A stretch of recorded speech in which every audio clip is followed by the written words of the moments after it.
Welcome to LOA Today. I'm Walt Thiessen here with Louis D'Souza. Today is Monday, August the 19th. It is 8 a.m. in New York. That's 5 a.m. Los Angeles time, 1 p.m. in London, 9 p.m. in Tokyo, 10 p.m. in Sydney. Wherever you are in the world, thank you for joining us for another episode of LOA Today, your daily dose of happy. And I'm happy that our week is off to a start with another set of episodes of LOA Today. Although I do have to let people know, I started letting people know on Friday that Louise and I are going to be away starting this Friday because we're going to a memorial service for my mom who passed at the end of July around the same time Louise' father did. And so we will be gone that Friday and the following Monday and Tuesday, but we will be back the following Wednesday. So unfortunately, Louis, I won't be able to talk to you next week, but I'll be looking forward to talking to you in 2 weeks. And plus, I get to talk with you today. So that's all the good news. Yeah, that's great. Good morning, everybody. How's it? Good morning. Yeah. So things are well. And you, I think we're going to start off with a couple stories because you showed me that you had a story to tell. And it sounds like there's actually more than one story associated with this. So, go ahead and tell some stories. Well, you know that I'm always fine, yeah? Absolutely, yes. So this week I wasn't fine. So I went and bashed my finger in the door. Ouch. Yeah. I really banged that hard, and then I had so much pain in a joint, the second toe, which with Jin Shin Jyutsu, which I've talked about, that healing art, which I'm involved with, and Astrid was also talking about. Mm-hmm. There's your eye toe, your second toe from your big toe is your eye toe. Okay. But it wasn't the first. You get the first bone on that toe, and then you get the second bone on the toe. So where the second bone and the third bone join, I was in such extreme pain that I couldn't walk in it. It was incredible. And it's amazing how much that affects your life, Suddenly you can't. No kidding. Like, yeah. So I eventually hobbled along to a doctor to get it x-rayed because I thought maybe I'd broken it because I've had an old wound there, I think, on that toe, but I know one of my toes is always giving me a bit of aches and pains. So I didn't really know what this was about, and I went there and I thought, let's see if it's broken or there's a fracture or, something, or arthritis or whatever, or sure, I don't know, let's go get them. So they x-rayed it, nurse had a look at it and all the rest of it, and there's absolutely nothing, but they can see no swelling, nice. no breaks, no tears, no nothing. So you've got these weird things happening to you that come out of the absolute blue, and they are so painful they can completely debilitate you. Mm-hmm. Not only that, you smash your finger in the door. Yeah. Trip over things. Piece of advice: don't do that anymore. Really, when that happened to me, I was like, I haven't felt that much pain for a long time, and when I had my foot, it was even more than that, and I haven't felt so much pain, and you start really appreciating other people who are suffering from pain, Oh, yeah. Yeah. So incredibly painful. So I did some Jin Shin on myself, spent most of a night doing it, and I gave up anything to do with straining my eyes completely. So, no mobile phone time, and, just giving myself a complete relax. Palming the eyes, which I don't know if I've ever showed you before, but it's the one thing that helped me improve my eyesight massively. Really? Just put your hands over your eyes like that, which is called palming your eyes. It's in the Bates method, which is a famous method of improving your eyesight, which is probably the thing that works best out of the entire Bates method in my my estimate. And the next day I was 50% better, and by the evening I was walking on it fine again. Still a little bit of pain, and today, the third day, it's completely gone. Fabulous. 100% gone. And, I just don't understand what it was in the first place, except I probably was straining my eyes a bit too much with screen time, as they call it. Oh, it's easy to do. I mean, It is. Especially these days, considering how much screen time we all get. Yeah. So it's interesting how it manifested in my eye toe, and that eye toe of mine was actually skew. It was curved to the right and curved down. So it was out of sync with all my other toes. Yeah.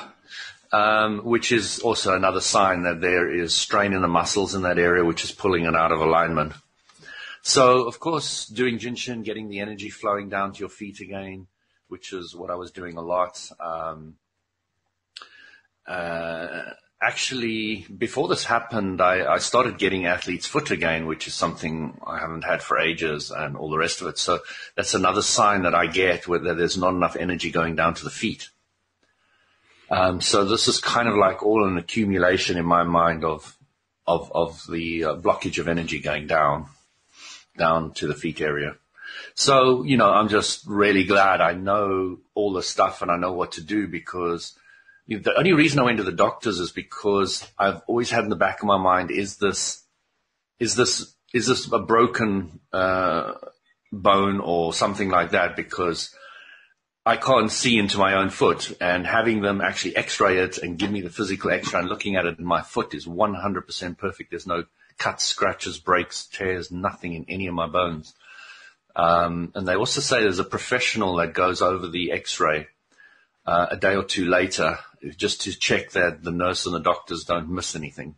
And if they do pop up with something, they come back to you. So there's also that aspect, which, nobody's come back to me, but this will probably give them a few days. But I wanted that peace of mind that when I go to doctors, I don't necessarily want to take in the advice of what to do about anything. But I want the knowledge of what they can give me that I can't give myself, like x-raying my own foot. I can't do that. So I always find that incredibly useful for doctors to give me the information, but then I will decide what I want to do with it. And it's just really amazing how quickly I was really visualizing in my mind, which I shouldn't have been, of course, that this may take a long time to heal. And then all I did is I went into step 3, just relief and release, relief and release, relief and release, just let go of everything. Stop pressurizing my eye, because I know it was linked to that. It's interesting in Jin Shin Jyutsu, I don't know if I'm pretty sure I haven't told you this, Walt, but they say the purest energy of all the organs goes into your eyes. So what it's doing is the purest. I mean, if you understand the eye, your input stimuli, I think something like 80 or 90% is your vision, and then the rest all make up the other 10%, like your hearing, your feeling, etc. So they say in Jin Shin Jyutsu, in the energy world, that they're taking the purest part of those energy and putting it into your eyes. So you can understand why people who lose their eyesight have got quite acute hearing or other senses, because you've now got a huge percentage they can now integrate into the other senses. And so, when you've got this knowledge and you use it and you put it into effect, and you see how quickly things can change in your body without taking any medication. The nurse said to me, do you want any painkillers? I said, I don't really do painkillers. Sorry about that, guys. Okay, guys, if anybody's still hearing this, Walt seemed to have vanished. I went away for a second and he vanished. Hi, Walt, I can't hear you. Can you hear me now? I can hear you now, yes. Well, that was an interesting little thing. I've been doing an experiment, and the experiment produced a drastic result. Not the right time to do experimentation. Well, I wasn't actually doing anything in the experiment. The experiment was just to try to run this during the show, but nope, it just didn't work at all. I installed a VPN to provide general security around here, and all of a sudden, in the midst of the show, it decided to provide extra security. It blocked everything. I couldn't have any access to the internet. Right. It was weird because I'd just gone away, and then you vanished. It's like, yeah, well, that was quite getting upset with me. No. So I have an issue now to report to the VPN company, to say the least. So anyway, we kind of cut off your story there. You were Yeah. It's doing Jin Shin Jyutsu on the toe, and you had some good results, and then it kind of disappeared after that. yeah. So it just really surprised me again, like Jin Shin Jyutsu usually does, how it puts you into step 3 and just everything just vanishes. Yeah. And I love it. So athlete's foot has gone already. My toe is better, 100% better. Literally today I was actually banging it because I just couldn't believe it. You know how when you've had a pain in one area and you get better and you don't really want to test it? You're like, you're very, but no, today I was actually banging it because I was like, yeah, let's just see, just very gently first and then going harder. But it's like, I'm so excited. It's all fixed. It's Sort of like the VPN isn't. yeah. Well, something's going to go wrong before it gets fixed. Well, the thing is, we know that in order to grow, in order to have expansion, you have to first identify what you don't like and then change it to what you do like. And I have definitely identified what I don't like. So that brings me to another point. Well, we had some Chinese students that I was chatting to the other day, and they were 14 and 15-year-old girls. And it was fascinating because they really took on board the whole LOA thing. Of course, I was talking to them about law of attraction, right? And life and your emotional guidance and everything. And they were very skeptical in the beginning, and I was encouraging them to be skeptical and to ask as many questions as possible. And so I said to them, throw any scenario at me so that we can work through it. So they said, what's this thing about America and Chinese stopping trade? You know, it's hurting both countries, they say to me. Mm-hmm. So I said to them, that's a great question. So what do you understand from my teaching about that? And you got the silence, so I prompted them. I said, remember I said when you know what you don't want, you have a better idea what you do want. So you're kind of giving me the impression you don't want this embargo between the two countries. And they said, yes. I said, does it feel good or does it feel bad? They said, no, it feels bad. So I said, what is your higher self telling you if it's giving you negative emotion? It's saying to you that your thinking about the subject is wrong. Okay, because nothing ever goes wrong, but you have expansion. I said, now that this embargo is there, wouldn't it be better? And I don't even know if it exists, Walt, because I don't look at the news. I just presume it's correct. That hasn't gone anywhere real quick. Is that actually what happened? You probably know. Well, but let's just say that the trade war is producing the results that the girls were talking about, and people on both sides are trying to decide whether they dislike it enough to change their mind about something. Exactly what I was pointing to. I was saying, now that China knows what it's like not to trade with America, and America knows what it's like not to trade with China, do you not think they're going to come up with better ideas of what they should do in the future? And if you focus on that, wouldn't that be a great idea? And, they were already getting it. They were like saying, oh, okay, so we must focus on what we want. But then they said to me, but, I'm just one little girl in China. What does that matter? I said, one person who's in alignment is more powerful than millions that aren't. And they actually really got that. Well, that would be very consistent with Buddhist teaching, and they'd be very familiar with Buddhist teaching. So that makes sense. Well, I asked them about religion, and they said they have absolutely no religion whatsoever. And okay. And their parents haven't had any, and nobody around them has got any, and the school doesn't seem to have any. All right. But again, they could be missing something. There could be a religion. Well, I think that Buddhism is often treated as if it's not a religion, actually. I think the West treats it as a religion more than the East does. No, but there was no mention of Buddhism in any shape or form. Specifically, I dug into that aspect because I was quite curious. Sure. They seem to be very free and liberated and very open-minded, which I was very impressed with and I enjoyed. Obviously it's individuals, specific individuals, not necessarily an entire country, and you can't judge an entire country. So I was just really, really enjoying speaking to them, and they were starting to really get this whole idea that when you know what you don't want, you have a better idea what you do want. So I started to bring up health to them, and I said, okay, give me some name of some diseases. and ailments and negative emotions and all the rest of it. And they started coming up with lists and lists. And then I said to them, okay, how many are there? So they said, well, millions. We can't even count them all. I said, right, now I want you to start thinking about how many positive, healthy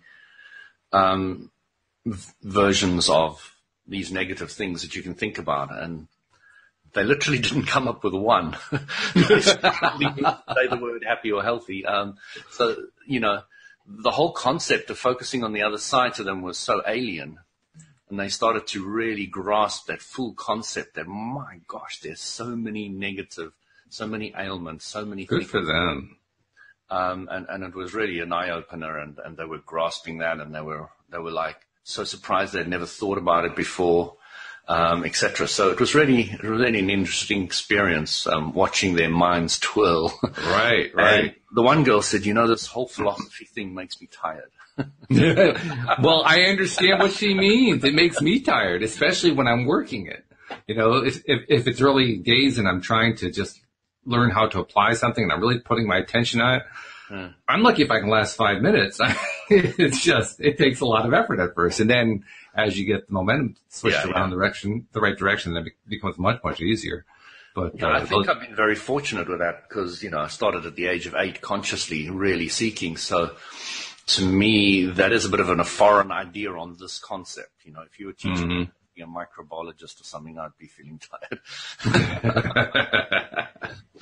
Yes. But on this subject, I've got so much momentum going on it. It's really, really easy for me. It was interesting because that's what it's often like when you're putting out new ideas for people. It's much easier for them to say, as somebody said to me on Facebook not so long ago, Louis, you're just talking rubbish about this one subject. I was saying, willpower is nothing but a thought you think often. Mm-hmm. And they were saying, Louis, you're talking absolutely rubbish. Really? Now that's interesting. Yeah, it was fascinating because that's not even directly a law of attraction concept. That's just sort of general psychology. Well, it's basic common sense, really. Well, that too. Something that there's not so common an amount of, but. But the interesting thing was, I saw a day or two later, he put there, oh yes, it could be thoughts that you think often. And I was like, okay, this is interesting. Because I didn't respond to it at all, positively or negatively. I just right. You can have your opinion, and I'm quite happy to deal with it. I actually pissed somebody off. I think it was on Facebook because they commented something along the lines of law of attraction is a bunch of, I'll substitute the word rubbish for what they said, and that's why it doesn't work. And I responded to them, well, then for you, that's exactly what the experience is going to be. And they didn't like that one at all. Do you know the very frustrating thing for anybody who's trying to argue against the universal law of attraction is they get slapped around quite heavily, because if you really want to prove that Christianity is real, the universal law of attraction will help you find more evidence. Sure. It's real. Absolutely. If you want Buddhism to be real, it's going to find more evidence. If you want the earth to be flat, you're going to find more evidence that the earth is flat. That's right. Yeah, there's really no limit to that. And that is really annoying for people. It's annoying for me early on, especially trying to make heads or tails out of this stuff, because we are conditioned not to believe that belief drives everything. And so now trying to adopt the viewpoint that belief drives everything is mind-boggling, because I don't think we even realize at first just how many areas of life our belief in objective behavior really is. I mean, objective thought, objective everything is pervasive. It's the basis for most of modern society. And so to suggest that objective thought isn't of itself a belief system is, that's enough to send some people into a coma. Objective belief system. That's something I want to play with for a little while. Because it is. They're all belief systems. Well, if you back that up a bit, belief is a thought you think often. So everything is a thought you think often. Your whole life is created. Your whole world. They really struggled with that one. The Chinese were really struggling, and I mean 14, 15-year-olds who've never thought about the concept, I can understand why anybody struggles with it, that you create your own reality and you only bump into other people. You create your own world and other people only bump into it for very short periods of time usually. Mm-hmm. When I said to them, I don't really even understand my wife that well. I don't.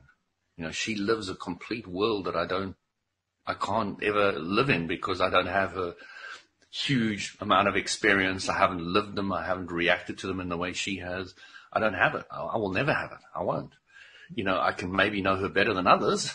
Sure. But quite a bit better, I would say. Yeah, but it's, the way I understand other people, which is interesting now, is by understanding myself, by understanding how the universe works, how I work. Then I can say I understand world quite well. Mm-hmm. Because I understand what you're probably going to do next, because I understand how the universe works, not because I understand you necessarily. And that's where there's that twist. And I've had many a person say to me, how did you know that about me? How did you understand that? Where did you get that from? And I said, it's the way life works. So I can see the process going down the line and. And by the way, that's a great thing because in the absence of what I might call a true objectivity, independent of belief, it's helpful to have those kinds of parallels where we can identify with the same thing. You and I do a show every week about the law of attraction because we're very much on the same wavelength. Does that mean that we know everything about each other? Absolutely not. Not even close. But we still have that connection. That connection provides a sense of stability. It provides a sense of continuity. It feels secure. It feels safe. It feels powerful. It feels exciting. I mean, it's a very, very powerful thing. So the communication may not give us a complete idea of everything about that other person, but it gives us enough that we can communicate, that we can relate, we can interact with each other, we can do stuff. And that's really what we need anyway. And that's the amazing aspect, isn't it, Walt, that we have created a universe and you've created your universe and we've created it with so many similarities that we can communicate. Yeah. We often create the scenarios in a lot of our movies of the alien comes here and we don't know how to communicate with them. And there's this whole thing about learning how to relate and communicate. I'm watching a TV series at the moment about that. And the guy starts throwing sound at it and he plays Mozart and eventually this thing starts playing Mozart back to them. And then he realizes that all they do is play music back to them. And he's like, okay, so now we've got a good parrot. What's next? What's next, right? And then they realize that in the silences, they put a whole lot of information, but now they don't know how to decode the information. But, it's really interesting when humans when species don't have a similar language or whatever to communicate in. Even if the Chinese girls didn't speak fairly good English, I would never have been able to have this conversation. It just wouldn't be possible, and it's people on the same planet. Right. I mean, when you're describing that, it reminds me of a very old movie based on a novel by Carl Sagan, the scientist, called Contact. And in that movie, they receive contact via radio waves from outer space and realize that there is an actual pattern to it. It's a life-generated pattern. And when they dig deeper, what they find is that it's a series of prime numbers, all the prime numbers up to infinity. When they figured that part out, then they realize, okay, now we have a common language. Now what do we do with this? And they find there's more stuff underneath that, stuff underneath that. And then they develop the ability to understand the message that this other species is sending to them. So it sounds very similar. Yeah, it is. And, we've got a whole planet with billions of people who we're able to relate to, which we have created. We've created the stable, the stability aspects like planet Earth, gravity, air, water, etc., which are all commonalities amongst all of us. And then we've created them, as far as Abrams says, we've created them all with our thought. Right. So we've got this whole structure already, which is very much in harmony. I mean, just think how many things could go wrong with the planet spinning, with the sun, with the water, with anything, It's just there's so many things that could go wrong. There's so many things going right. Well, that's what we need to spend more time on. Yeah. So many things going right that it's unbelievable that we actually exist on this planet. It is mind-blowing. And, you start having a keen appreciation for all this, and you just have so much respect, It's funny, too, because as you're describing this, I'm remembering, I think it was actually a podcast conversation, but it was a conversation I had with one of my co-hosts, I don't remember which one, about superlatives. Mm-hmm. And when you look closely at the superlatives, even the superlatives are based in large part in what we don't want. So something that is terrific is something that is rooted in the same root as terrifying. Uh-huh. So, what was the one you used? I can't remember what you used just a moment ago, but it has a similar kind of root. And there's actually a very, very small, I know, it was unbelievable. Mm-hmm. Yes. So it can't be believed. Mm-hmm. Well, actually, it can be believed. And it's a very, very small subset of superlatives that actually describe what we prefer rather than what we don't prefer, which is really an interesting thing. But it kind of illustrates the idea we need to spend more time on it. We need to spend more time on what we prefer, on feeling what we feel, on that in a way that does not negate, and expressing ourselves in a way that does not focus on the part that we don't want. I mean, there's a real exercise that we have to go through here, and that's part of becoming a deliberate creator. Yeah. It reminds me of the naughty game we used to play with the girls at school when we were young. We used to say, "You're pretty."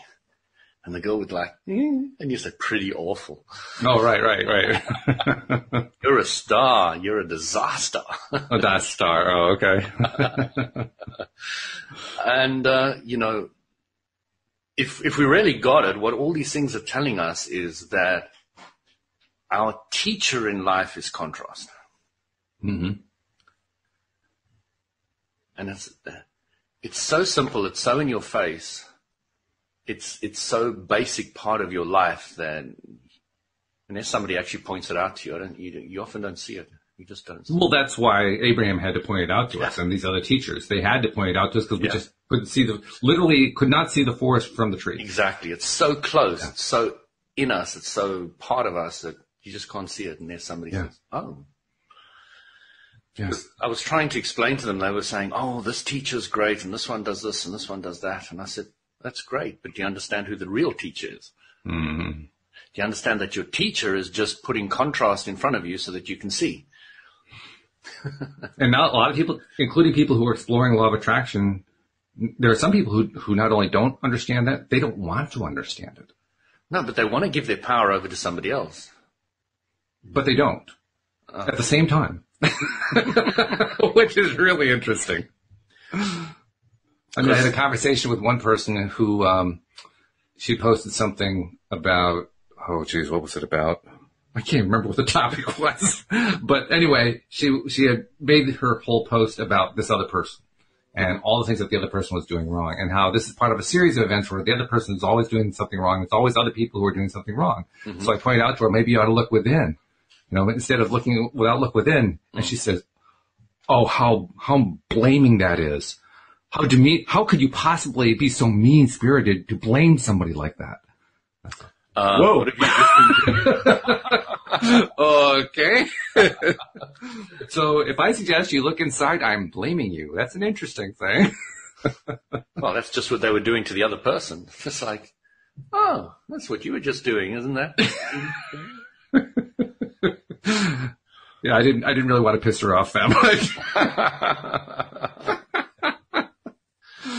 But it was one of those things that when it happened, it's like, whoa, it just really kind of reinforces how different people's perspectives are. And in that particular case, my perspective and hers were way, way different.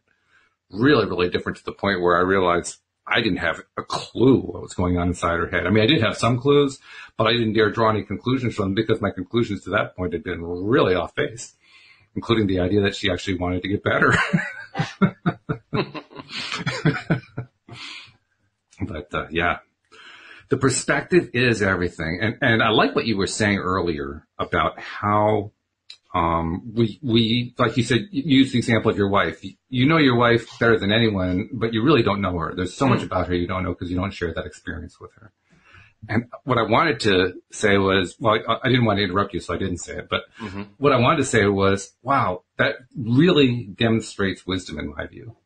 Sorry? It demonstrates wisdom. Wisdom. Okay. Because it is a recognition of just how much you don't know and don't understand. And in adopting that viewpoint of, wow, there's really a whole bunch here I don't understand that I don't know, what you're really saying is, I'm in a good enough place where I can be okay with that. And not only that, I've got more to explore. And I got a lot more to explore. Absolutely. Yeah.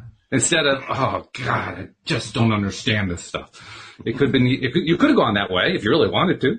Or the other way, Walt. The other way is, I know everything about you. And I know everything. Yes. I know you better than you know yourself. Yeah.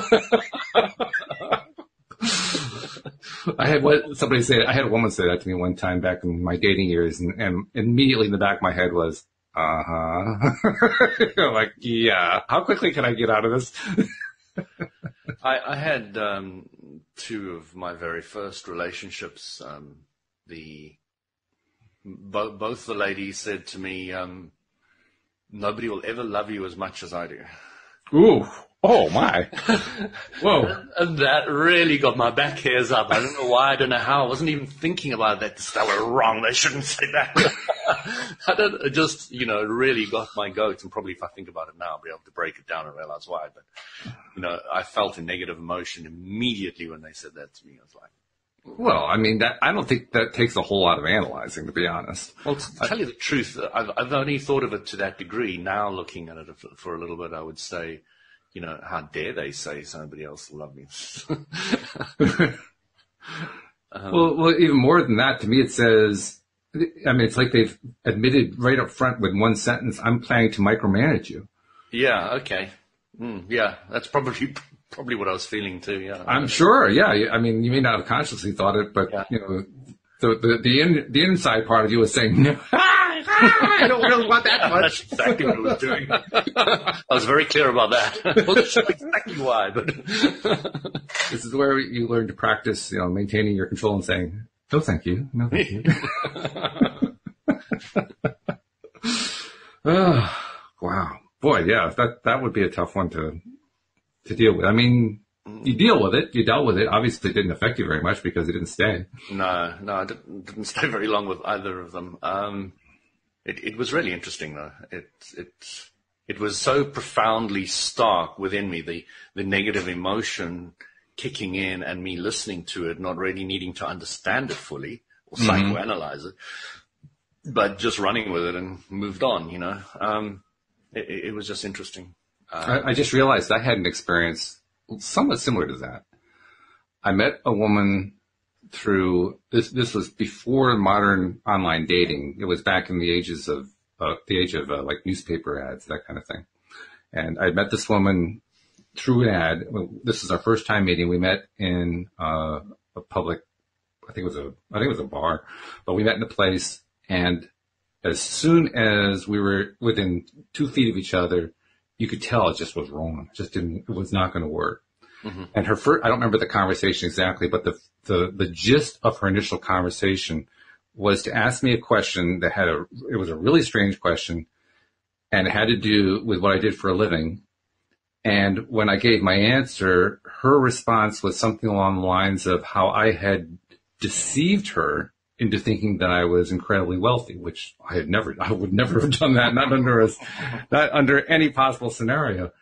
And what I finally realized is she was looking for a sugar daddy. She was looking for somebody who would just take care of her financially for the rest of her life. She didn't care about the relationship part. Yeah.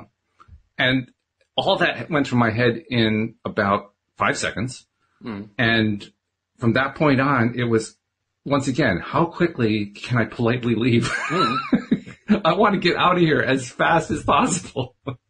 And I think we both were on that same thought, because that conversation ended in about 5 seconds. It was really done. I would have played with it a bit, Walt. I would have said, well, I wasn't into LOA at that point, so I didn't have enough knowledge to do that. But tell me what you would have done. I'm curious. I would have said, wealth comes in many forms.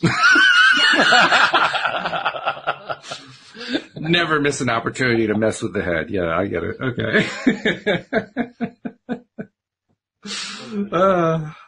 That's funny. That's funny. Yeah, I'm so excited, Walt. You have no idea how excited I am. And About what? it's something I'm guessing a lot of people on the planet get excited about, but it's a bit cheesy, but I'm getting a new phone on Friday. Hey, that's cool.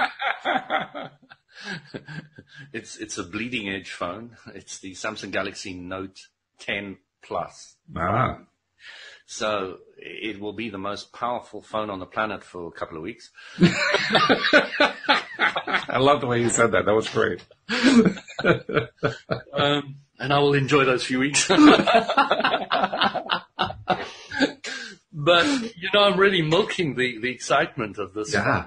It doesn't matter if it's a phone or what it is, but no. Hey, if it floats your boat, milk it, Absolutely. I'm sitting there just drooling over some of the YouTube videos of what it can do and all these fancy things. And it's got 4 cameras, 3 at the back and 1 in the front. So it's got 4 cameras. You've got a wide angle. You've got the zoom. You've got the one that does the whole depth perception thing. So you can actually draw, with the pen, with the S Pen, you can draw in the air on your picture when you're starting to film, and then you can actually walk around this image that's being created.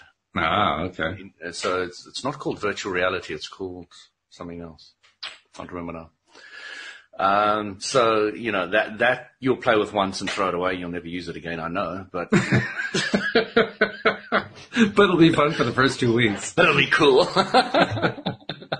And actually what you've touched on here is a very important adjunct to what we talked about a few minutes ago, because we talked about how we are so heavily, trained, inundated with teaching, indoctrinated to focus on what we don't like. And when it's a major pattern. What you're describing here is how you get out of that pattern. Mm. You get out of that pattern by getting into the pattern of getting really excited about what you like. Mm-hmm. And in so doing, you kind of chip away at that old pattern it doesn't necessarily go away instantly, but the more that you keep playing with, I really love this new phone that's coming, or I love this new thing that's happening, or I love this experience that's about to happen. You get more and more into that. All of a sudden, not all of a sudden, over time, your mind starts to shift. It starts to shift the way you look at things, and you spend a lot less time on all the things that you don't like. You spend a lot more time on the things that you do like, just because you're establishing that pattern. And it's pretty cool. Yeah. It proves itself again and again. You're focused on something you don't want. More than 14 seconds, it becomes bigger. And one of the big things I was discussing to the Chinese girls is, I say, when your friend is sad and down, what do you do? So, it was quite interesting. What happened? Oh yes, my finger, which I bumped. So I showed them my finger. I said, I've just really hurt myself. And she said, oh, I'm so sorry. And I stopped and I said, wow, we need to talk about something. I said, what? I said, if you want to help your friend who's sad, do you come down to their level? Mm. Or do you stay high? I said, oh no, you gotta be with them. You gotta. I said, no. I said, what you just did to me just now, by coming down to my pain level of my finger and all the rest of it, felt so horrible I wanted to run away. Mm-hmm. Mm-hmm. I was really feeling uncomfortable. And so, these girls are very sharp, very, very sharp. So a day or two later, I said to them, I haven't told you this before, but my dad died. And she just looked at me, didn't know how to react, and just she realized that she mustn't come down and say, oh, I'm so sorry. So she remembered it and then started to implement it, but wasn't sure how to do it in a positive way. It's a great example. It's a great example. I don't know what method you've taken. The approach that I take with that is, somebody gives me the bad news, is I'll say the words with no feeling behind them, and then I'll follow it up with something more positive. Yes. Is that what you do? Well, recognizing it, so acknowledging it by not necessarily saying, I'm giving my condolences or whatever, but, oh, your dad died. Just repeating the same thing again with a bit of compassion, and then saying, And usually, I find anyway, usually when you just do that and leave it at that, the other person will come up with something about that person or that situation or whatever. Yes. And that will give you the clue as to which way you can be most helpful to them. I mean, I find repeating what they said with a bit of compassion, I think it's just the way I would do it. Just yeah. Like, yes.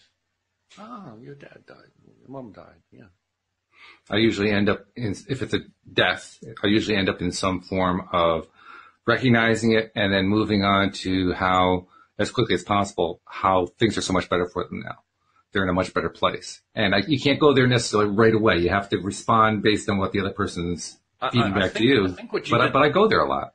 I think what you did to Louise was a brilliant second step that I'd possibly use. Mm-hmm. Oh, your mom died.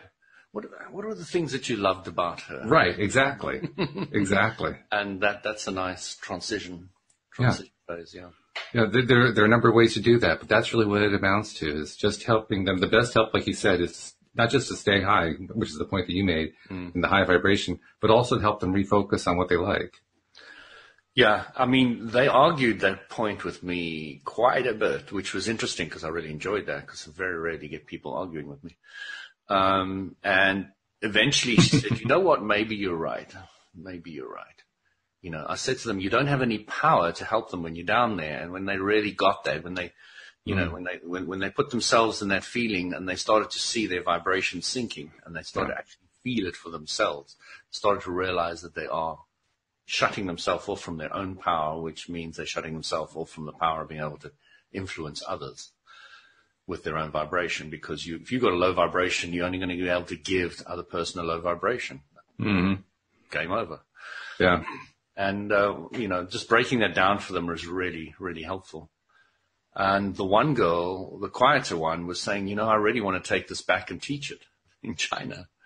Good for her. And I love that. It was like, I just don't think I taught you enough yet, but maybe, even with what I've given you, with the simplicity of what it is, you can work it all out for yourself, There are plenty of sources online she can get information from too, so there's that. Yeah, we didn't quite go there yet. It didn't get to that stage, but, we're in communication, so, anything can happen.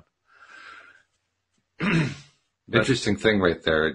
My mind just went through about 4 or 5 steps. Let me see if I can retrace them, because I think they created an interesting pattern. On the topic of focusing on what you don't like, which is, in this case, it's going to be an expression of what I don't like, not necessarily what she doesn't like, but what I don't like. She comes from a country that is heavily dominated by a very powerful government that wants to control a lot about them. Which they do not perceive. Which is great. That's a fabulous thing. But nevertheless, they'll try to do that. And go back home and want to be able to access information about this online and feel frustrated about that. Or she could take steps to make it possible for her to find stuff online through the non-official channels, or she could choose to follow up on this stuff without going online. Or, there are a lot of different wars that are involved here. But the point is, she wouldn't have to necessarily get caught up in that place of, the government is stopping me again from getting this really great information that I want. Instead, finding the ways that she can get the information that she wants. I'm creating a scenario that doesn't actually exist yet, but nevertheless, it kind of illustrates how every single moment, no matter how difficult the thing may seem, there's always a way for us to find the way. And the way we find the way is literally by doing that most simple of things, expressing what it is that we truly like. And that's really quite, I continue every single day to just be blown away by that. It's fabulous. Once you get it, Walt, you start saying, well, I can always move forward, no matter what happens. Right. It really doesn't matter. If it goes right, you continue in the same direction. If it goes wrong, you turn around and go the other way, but you're always moving. And that movement, I've always loved Jackie Chan. I don't know if you know the actor. Jackie Chan? Sure. Yeah. So he says he doesn't sit and watch TV. He stands and he's always moving. I can see that about him, actually, yeah. You can, and you kind of get the idea that movement as being so profound for him. Yes. So profound, I'm big into martial arts. So, Bruce Lee, I watched another movie of his life story, and I was so emotionally affected to the deepest core. That guy had such a clear philosophy. Be like water. Mm-hmm. If you put water in a glass, it takes the shape of a glass. Mm-hmm. Be like water. A very Abrahamic concept, by the way.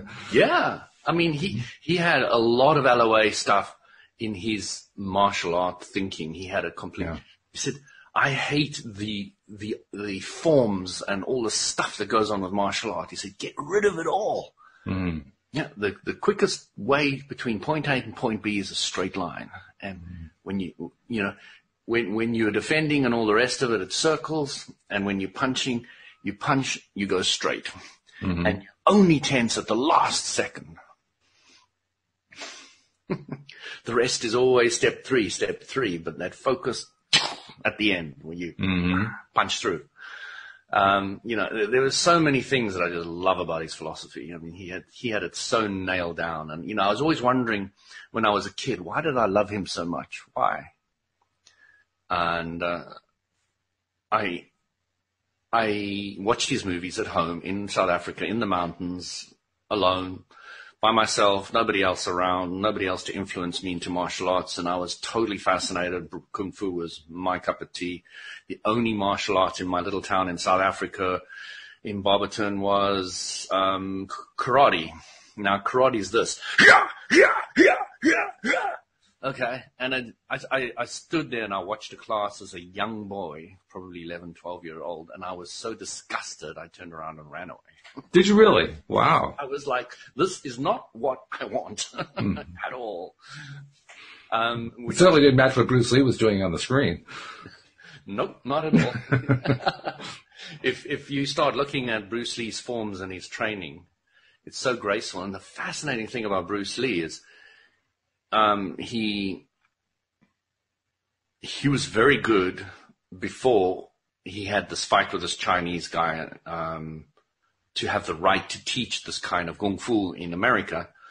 And when he won and he turned his back to walk out, the guy ran up to him, kicked him in his back, and he was in traction for a long period of time, which is where he wrote his only book, Upside Down, where his wife lay underneath him and he transcribed to her.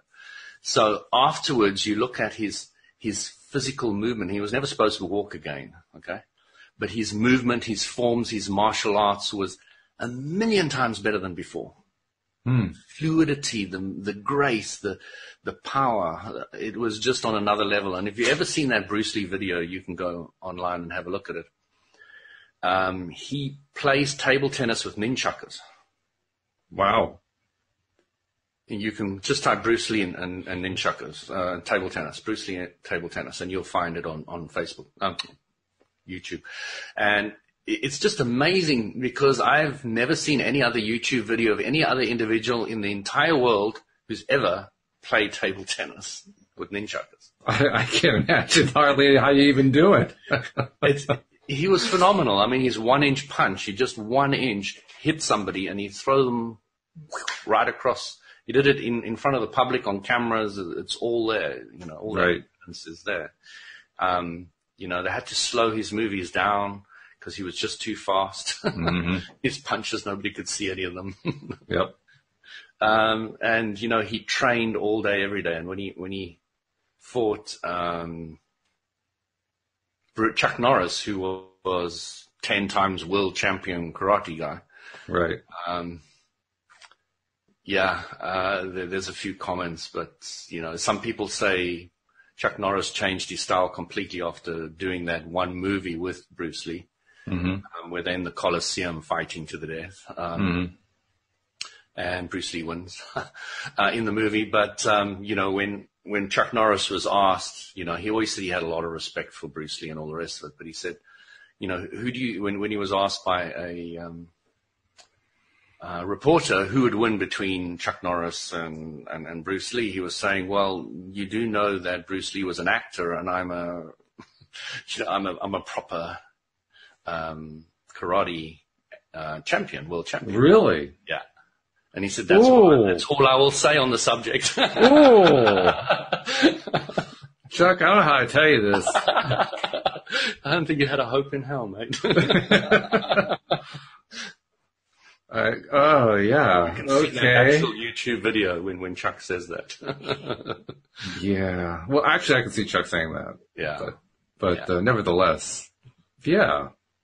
This is one of those times where it'd be fun to create your own scenario, like bring Bruce Lee back from the dead and in his prime and set up in a coliseum without a script and say, okay, guys, go at it. Go at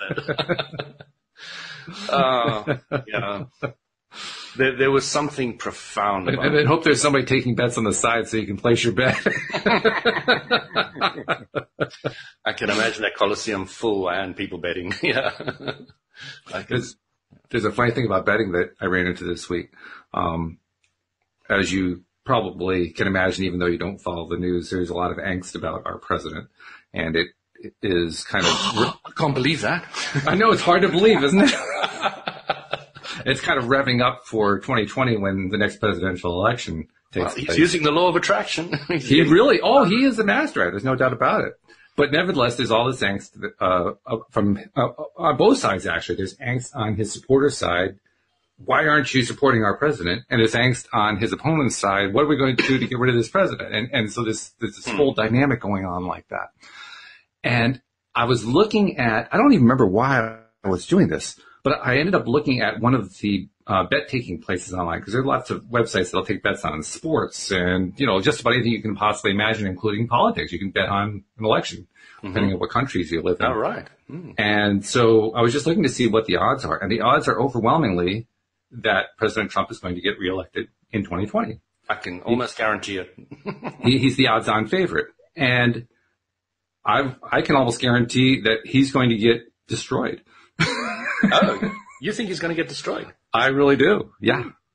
And I base that. Now, I'm a political scientist. That's my background. And I have been following political polls for decades now. Mm-hmm. And I've learned quite a bit about what you pay attention to, what you ignore, all that kind of thing. And there is a pattern that has been going on since about the 6-month mark of Trump's term. Mm-hmm. You kind of have to look back to kind of paint the larger picture. But the larger picture is, in the 2016 election, he ran against Hillary Clinton, who was President Bill Clinton's wife and at that point was Secretary of State. And she was the favorite going into the final months of the election, but by a relatively small amount. And there was a key aspect of this that was really, really unique. It was so unique that it's truly unique. Unique means it's never happened before, right? To the best of my knowledge, it had never happened before. We had two primary candidates, who had more people disliking them than liking them. In polling terms, it's called favorable, unfavorable. Mm-hmm. And Donald Trump's favorable, unfavorable was about 46 favorable, 54 unfavorable. Mm-hmm. And Hillary Clinton's was about 44 favorable and 56 unfavorable. Mm-hmm. So Clinton was slightly more unfavorable than Trump. But we had never had two candidates where at least one of the candidate wasn't more on the favorable side than on the unfavorable side. It was really, really unusual. And that's one of those markers you can look at. And if you have one candidate who's on the favorable side, in the majority on the favorable side, and another candidate who's in the majority on the unfavorable side, 9 times out of 10, that first candidate is going to win. Mm-hmm. Regardless of what their stances are on the issues, regardless of what's going on with the world, it doesn't matter. Just because political contests are largely popularity contests. Mm-hmm. Who likes who? That's really what it comes down to. So it's a very, very powerful indicator. Well, that was the first time that we'd ever had it where there were two candidates who were both disliked more than they were liked, which was interesting because the polls showed that Clinton had a narrow lead coming into the last couple months before the election. Then there's the whole thing about Russian interference and other things that happened. And by the time election day came around, they were almost even with each other. Clinton was just slightly ahead. And then the election actually takes place. She wins the popular vote. She actually slightly gets more votes, but because of the way the Electoral College is structured, he wins the election. Mm-hmm. And that, of course, threw everybody for a loop, because, oh my God, she was supposed to win this thing outright. Well, if you follow that same tracking, because polls get done repeatedly over time, They don't just take one poll and they're done. They do the same poll over and over and over again, and you learn a lot more by watching what happens to those results over time. If you see the results bouncing all over the place, then you don't really trust any of them yet because they haven't settled into a pattern. Mm-hmm. But when they settle into a pattern over time, you say, now we got something going here. This is a real thing. And 99 times out of 100, that's the way they'll play it out. Well, when Trump got elected, his favorables and unfavorables flattened a little bit. So they became a little bit closer. They were like 48-52. And in what they call the red states, in other words, the states that strongly lead Republican, he was in the favorable range. And in the blue states where they lean Democrat, he was very much in the unfavorable range. Well, if you look at that tracking, from the point that he got elected to 6 months into his term, in all states, that favorability dropped. Mm-hmm. How much varied from state to state? It was anywhere from, I think, as low as 7 or 8% up to like 26%. Mm-hmm. That is a massive drop. So now the question is, how real is it? And you know how real it is if it stays over time. Mm-hmm. There's a really cool website that shows this beautifully. It's called morningconsult.com. People can go check it out. Mm-hmm. Look for the thing about Trump tracking and Trump favorability. And you will be able to go through state by state and see how this favorable, unfavorable tracking has worked out since the election, since the last election. And there's a drop-off in every single state's case after 6 months that has created a new pattern that has held since then. And that new pattern shows that Trump is even more disliked than he was when he was elected. He was more disliked than when he first ran. The dislike in his own states, his popularity has fallen by 10 to 15%. I mean, there's this massive shift that started 6 months after he got elected and stayed. So it's been going for over 2 years now. And I'm looking at it and I'm saying, the Democrats could run Mickey Mouse and defeat Donald Trump because his unfavorables are so bad right now. And until that shifts, and I don't see anything shifting it, I don't see how he can get elected. Mm-hmm. So this is one of the few elections that I've ever run into where I said, I know who's going to win before we're even in the primary season. And then I'm hearing all these people saying, oh no, Trump's the odds-on favorite. And I'm saying, are you looking at the same polling data I am? Because, I mean, that's not what the polling data is telling me. But what about from the point of view of law of attraction, Walt, where, if you focus on what you don't want, you get it? I see a pattern going on there, too. Mm-hmm. Right after Trump got elected, and for the first, I'll say, 18 months of his presidency, there has been a whole lot of attention. There's always been a whole lot of attention by his supporters, who are about 35 to 40% of the population. And there's also been a tremendous amount of attention by his opponents. And his opponents have maintained that negative attention for a long time. But if things happened in the last, I'll say 6 to 9 months, mm-hmm. the attention has reduced. In other words, it's like people have gotten used to all his bombasticism. They've gotten used to all this stuff coming out of his mouth, and it's no longer having an effect on them. Mm-hmm. So they're just paying less attention. Now, there's plenty of activists who are paying a lot of attention to him. Mm-hmm. So don't get me wrong. There's still a lot of attention going on there, but it's reducing. Mm-hmm. Well, he's playing what's it called? Crying wolf, isn't it?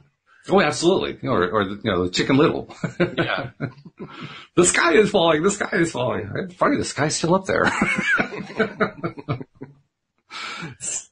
I mean, you do that often enough, and people just stop believing you. But I think there's a bigger thing that the people are saying. They're saying, I'm just fed up with politics, and it's a huge thing. And I've been saying all along, there is a lot of good coming out of the Trump presidency, regardless of which side of the fence you're on. There is a lot of good coming out of it. Mm-hmm. Because people are either very clearly stating, this is what I like, or very, very clearly stating, this is what I don't like. When does the transition take place? Well, the next election is 2020, November 2020. November 2020, okay. Right. Yeah. About a year away, yeah? Yeah, a year and a quarter away, right. And it will start getting very interesting by this coming January, because that's when the primary season starts. Mm-hmm. The primaries will run through around May, early June. By that point, the Democrats will have named their main candidate. Trump will almost certainly be the Republican candidate, and that from that point on through November will be the actual election campaign.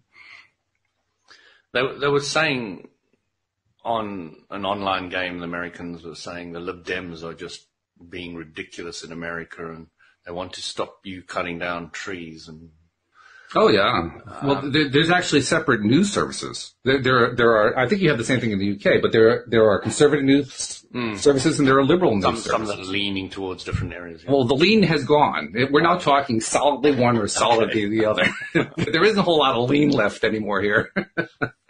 And yeah, depending on who you listen to, you could actually have one story about one thing. I mean, you mentioned what you call trees being cut down. Yeah. You could have that one topic being addressed by the conservative network and by the liberal network, and it's like they're talking about two different stories. They don't even overlap on any of the facts. That's how extreme it's gotten. It's pretty crazy. But here's the interesting thing. From what I can see, now this is more subjective on my part. I don't have any data to support this. From what I can see, the major news sources are being ignored. Except by the most virulent supporters of one or the virulent supporters of the other, they are being ignored. One of the best examples of that was a survey I saw of Gen Z. Generation Z is the generation after millennials. Okay. And the Gen Z folks are getting tremendously less news from the major news sources. Mm-hmm. In fact, I was stunned to find out, I mentioned this the other day to Alex King, I was stunned to find out who their major news source. Their major news source is BuzzFeed, a website that I didn't even know anything about. I'd never visited it. I mean, I'd heard the name and that was about it. Mm-hmm. And it is a news website. It has its own spin to it. I'm not sure I could label it as either left or right, but it does have its own spin to it. But that's who like 39% of Gen Z folks get their news from. You've got it wrong, Walt. What's that? It's Generation Z.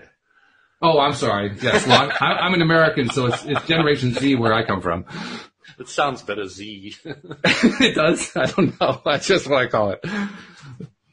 I always liked the fact that the British called ZZ. I thought that was cool. I never used it, but I liked it. It just has a nice sound to it. You make it out as though you came first and we came second. Well, no, I know it's the other way around. But then again, I come from a country where Daniel Webster decided that if you want to be completely separate from the British, you have to actually change the English language. And so he did. Yeah, Americans don't speak English. No. Well, it's a classic line from, what's it from? Oh, from the old movie Mary Poppins. Mm-hmm. The father in Mary Poppins says about English in America, they haven't used it for years. That pretty much summarizes it. We love teasing you guys. Can't spell. That's all right. Or anything. Hey, we give as well as we get. It's not a big deal. Of course you do. And I'm not even English. That's right. You're originally South African. What do they say about South African use of English? I'm curious. Well, it's a bit complicated because obviously we were affected by England, who invaded us, and we were affected by America. Now, the reason why I was brought up mostly on American TV and not British TV is because we hated the British because they killed all the Boers' wife and children in concentration camps. Right. So we had a very anti-vibe in South Africa to the British, so most of the TV I was brought up on was Magnum and Dallas and, very American stuff. So it was strong. My mother was British, so there was a strong influence on both sides. So we're kind of stuck in the middle. Oh, okay. All right. Well, I can see that, we had the glitch there, so it kind of upset the time. I'm not sure exactly how close we are to an hour, but we're pretty close. So I think I'll just draw it to a close here. Yeah. I want to remind people, become a subscriber if you're not yet a subscriber. We've done how to do that in the past, but very briefly, just go to elevatoday.net and walk through the steps. And we'd love to have you listen to all of our podcasts going forward. Louis, I'm sorry I won't be able to talk to you next Monday, but I look forward to talking to you 2 Mondays from now. Yeah, have a great fortnight. Thank you very much. You too. And thank you also to our live stream listeners as well. We will see you all next time here on LOA Today. Goodbye, everybody. Carpe diem. Take care.